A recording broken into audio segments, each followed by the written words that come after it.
Hey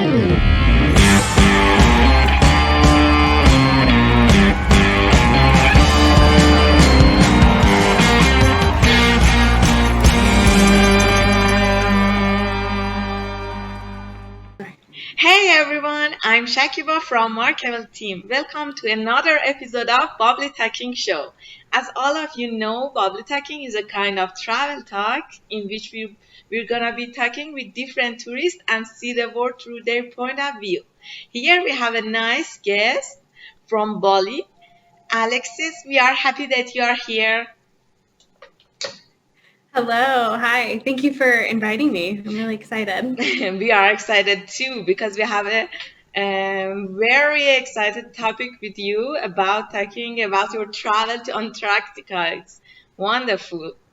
Yeah. So, can you tell us a little about yourself?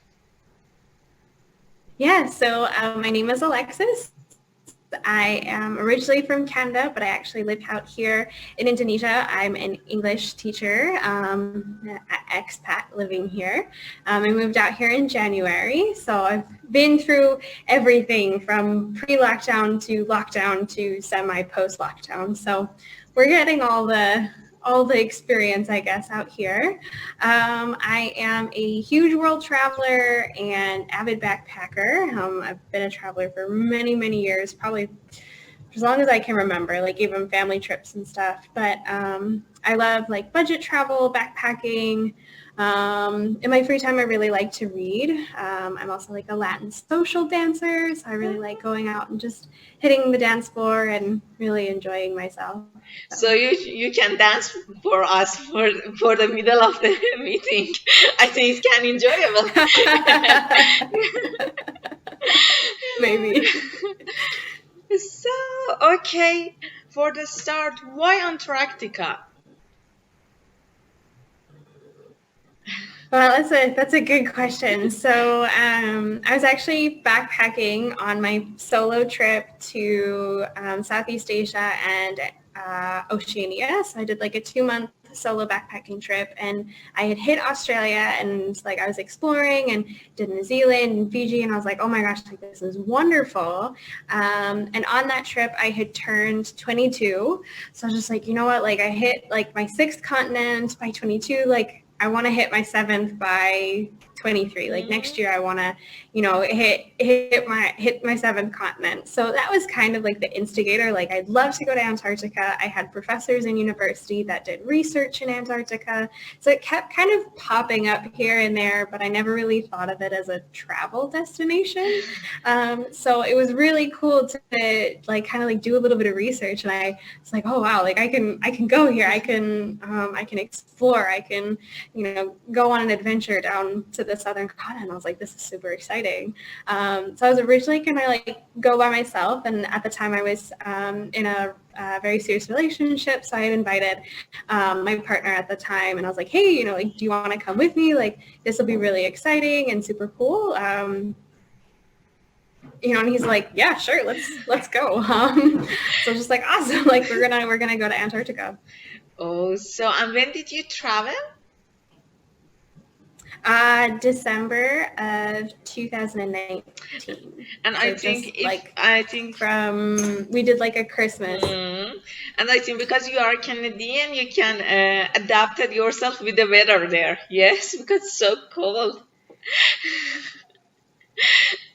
It actually wasn't that bad. Actually, back home in like Canada during the winters, it would actually be colder than it was during the summer in Antarctica. So I'm used to a lot colder, which was impressive. And how many days did you there? It was a 12-day expedition. So we went on a ship. We left Ushuaia, Argentina, the southern tip of Ushuaia, and we kind of like traveled down through the Drake, and then went and did 6 days on the continent. So we like got off in the morning, explored, traveled around, then like went to a new point, did like a couple hours in the afternoon, and kept going from there. So was it a completely tour? I mean that you just buy a tour before going there. Yes, so it's all part of like a program. You cannot go off on your own. You cannot do anything without your tour company. So with Antarctica, like it is set, like no one actually lives on the continent Mm-hmm. other than like researchers for a very short amount of time. Those are the only ones that are actually permitted to be on the continent for long periods of time. But no one actually lives there. There are no houses. There's no roads. The only way to travel there is by plane or by boat. So we went down with an expedition ship and we lived on the expedition ship, had our own room as if it was like a cruise ship, if you will, but it wasn't a cruise ship. And we would get off and do things there. Hmm. And what steps did you take for going there? Did you travel there by a boat, by a ship, or by a airplane? We did quite a bit. So because we had both agreed to like do Antarctica, that was at like Christmas timing. So this past Christmas was like the 12 days. And then we built a South American backpacking trip around it. So like actually we flew to South America. We actually flew into Ecuador first and actually kind of like made our way down. But we flew into Ushuaia. Mm-hmm. You can take a bus, but it'll take a very, very long time. And we needed, not that we didn't want to do it, but we needed to get, down to Antarctica or like to Ushuaia to get our ship. So we flew down there, and then the best way is honestly to fly. It's fastest, not necessarily the cheapest, but definitely the fastest. And then from there you take the ship, and the ship takes you those full days during your expedition, takes you back to Ushuaia, or at least ours did. Some of them port on different areas. And then we got off from there and toured more of South America and continued on. Oh, and what we should have with us? Can you tell us about everything that you should have for there, except the jacket? So I definitely recommend winter gear. For me, like it wasn't honestly that bad, but also like I brought certain clothing. So as a backpacker, I literally only traveled for 6 weeks with a backpack. I didn't have a suitcase, no duffel bag, nothing. So all of my clothing fit into like a Big. 40-liter backpack, and I had to be not very big. No, it's not like it looks like a normal, maybe slightly bigger than a normal backpack, like a school backpack, but So like how you put your really, really clothes great size. there for 12 days? With yeah, well, I put it there. It had 6 months worth of clothing. So, or not 6 months, 6 weeks, 6 weeks. So I packed everything so that it would be multi-use, multi-purpose, and I packed layers. So I obviously had, like sports bras, things that are thin, but really nice, like wicking and thick material, athletic wear, like the shirt that I'm wearing, like I even brought with me. Because it's like wicking, it's thin, but it also like keeps the heat in. So I had athletic wear, I had a jacket, scarf, hat, gloves. I definitely recommend like bringing, comfortable shoes for the ship. They give you boots to go on land with. You cannot bring your own shoes onto land. It's not allowed. It doesn't follow any of the IATO protocol, and like you could be bringing seeds, bacteria, anything from where you live to Antarctica, and that's a big no-no. They don't want any kind of cross-contamination. They're trying to keep Antarctica as pure, if you will, as much as possible to keep it to its original natural state.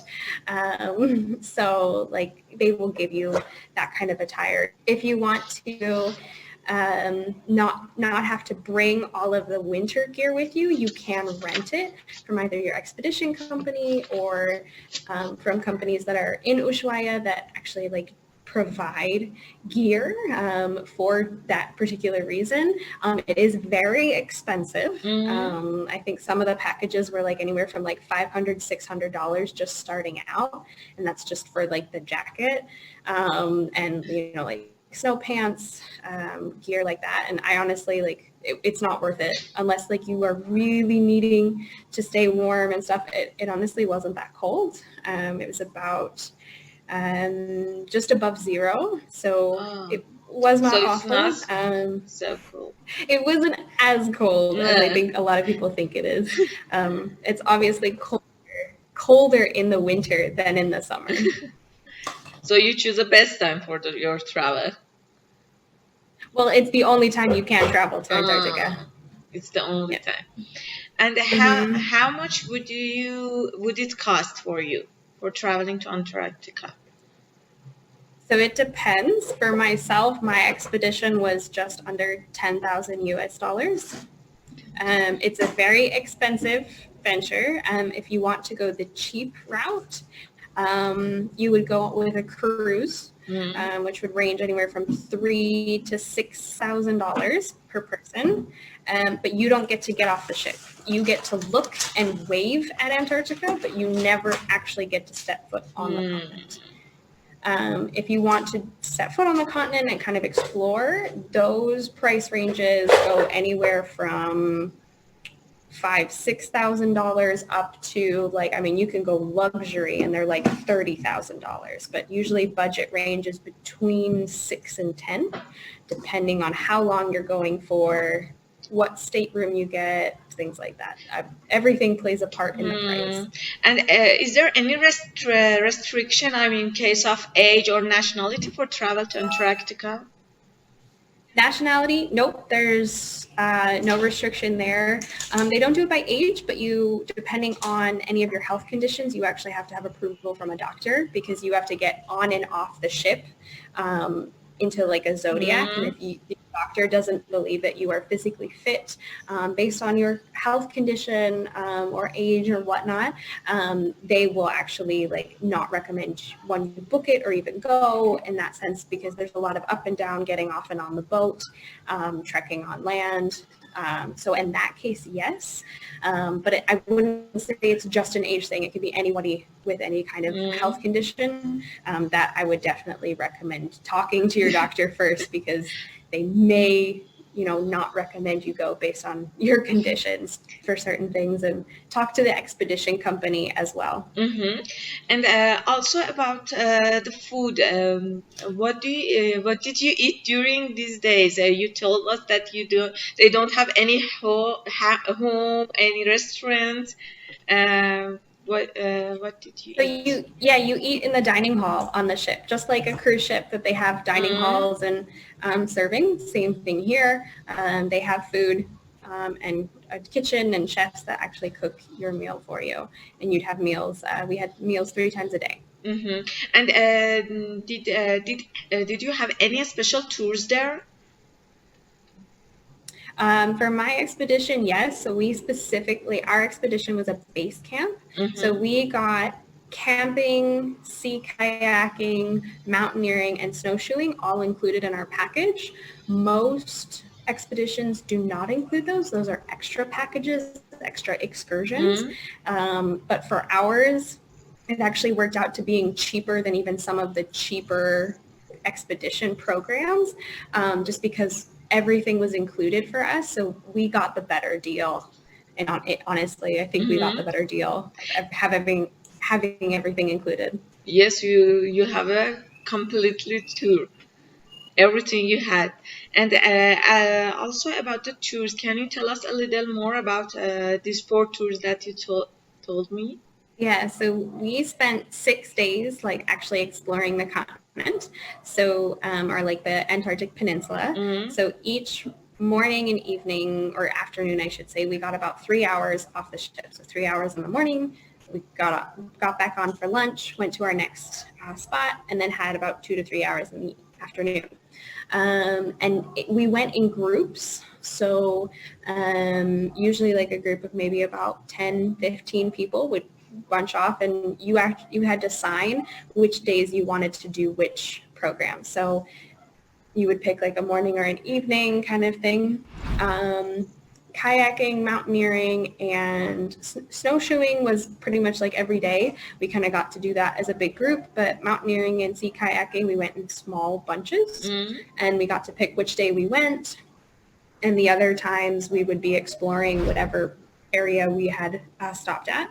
And then when we did the camping, there were 4 nights that we were able to camp. and we went into groups, and that evening we would stop at a section, let the campers off. They would, like build igloos, put their like little bivy bags in there, like this, like the extreme temperature, like sleeping bags. They're not your normal sleeping bag in any way. Like they're extra layered, extra padded kind of thing. And you build your igloo, and because it was around Christmas timing, everybody built a Christmas tree each night out of snow, and then decorated and stuff, and then we cleaned it up at the end of the night, in the morning, and then went back onto the ship for our next start of the day, or our next excursions. So you sleep in the cruise ship, yeah? Yep. Other than when you're camping, you're sleeping on the ship. Mm-hmm. Mm-hmm. And how was the accommodation there in cruise ship? Good. No, it was really good. The expedition ship was very clean. It felt like you were on a cruise ship, if you will, just the size of the room, the way it was designed. Most ship rooms look that way anyways, when you have passenger ships like that. So it was very comfortable, very cozy, and we were well taken care of for sure. Does it have any special name for the cruise? What has it? So it's an expedition ship specifically. So a cruise ship is something that, as a passenger ship that carries usually more than 1,000 people, 500 to 1,000 people, more than that. An expedition ship is usually used for research purposes or certain travel excursions like this when you go to the Arctic or Antarctic. And they tend to have less than 500, but usually around, they'll have anywhere from like 100 to 300 passengers. That would be an expedition ship. Mm-hmm. Okay, and were there any doctor or medicine there? Yep, on the ship there's a ship doctor that takes care of like anyone. Exactly. In case of anything happens medically, there is a doctor on board and medically trained staff as well to help take care of you. And there's the ship medical staff as well. Mm-hmm. And how about the food? The food there. Are there any special food for any nationality? Because maybe someone is vegetarian, maybe someone is something like that. Yeah, so they do accommodate. They ask beforehand just to kind of get a say of, like, even before you go down to Ushuaia, like, do you have any food allergies? Do you have any food restrictions? So as myself, like, I am vegetarian. So how they offered is they offered like the meat regular option. They offered a vegetarian option, and then they also offered like a gluten-free and a vegan option. So they offered 4, and then if you had other certain things, like if you needed things to be halal certified, or for any other kind of like dietary restrictions or choices, they accommodated that. So they were very open. They just needed to know beforehand, obviously, so that they could prepare certain foods for you. But yeah, they were very accommodating, and the food was pretty good. The taste is good in the middle of the Antarctica. Yeah, well, yeah, no, it was good. Yeah. And you have a lot of stories about penguins there. Can you tell us a little more? Because I think the special part in Antarctica can be penguins and the way they walk. Yes, they are super, super adorable. They are. They're really great. They're really cool to see. I think that was one of my favorite parts, is being able to actually like see the animals in their natural state, in their natural habitat, just wandering around, walking, doing what they needed, just living, like building up the nests and mating and going. So we went through like right around mating season to like when the chicks were being born. So we got to see like that stage, and that was so cool. Came into like a lot of animal traffic jams. Per IATO regulations, we have to stay minimum 5-meter distance from any animal, whether it's penguins, seals, whales, birds as well. Minimum of 5-meter distance. But if we're if we stop and they come up to us, we're not allowed to engage, but we just let them kind of continue. So we definitely ran into a lot of animal traffic jams where the penguins are just kind of like moving along our own path. So we'd have to get out of the way so they could continue up theirs. That's so cool, I think. And you told us about the birds. What birds? Pardon? You told us about the birds, yes?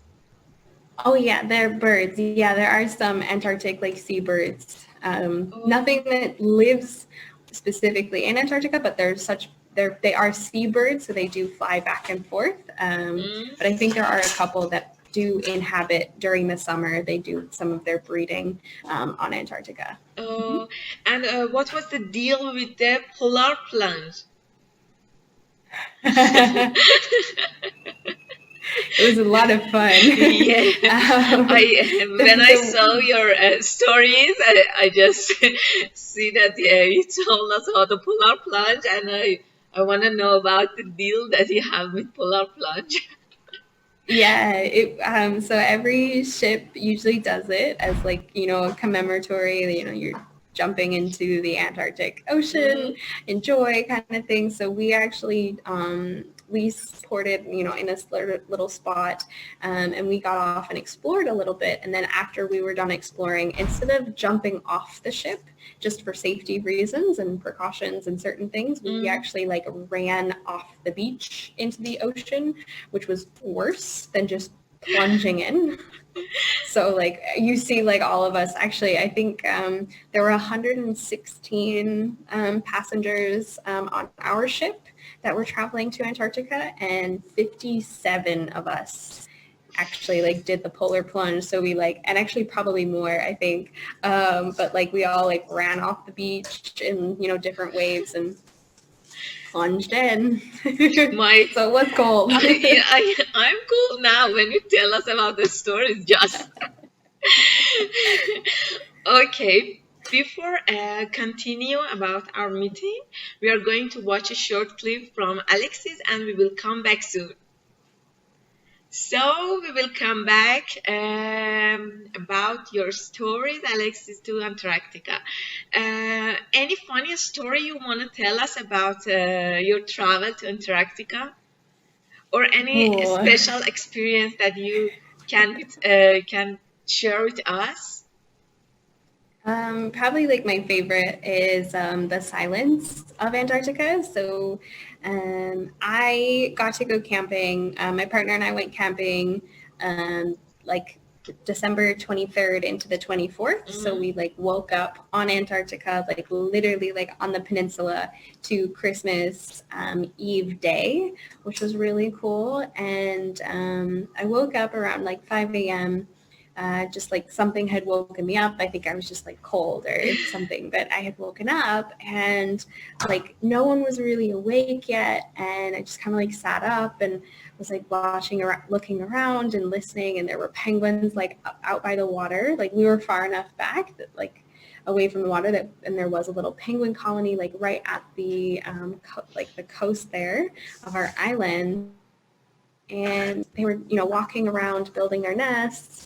And I just like was like looking, I call it like the silence of Antarctica, like when nothing's moving, no one's doing anything, like there's no human noise.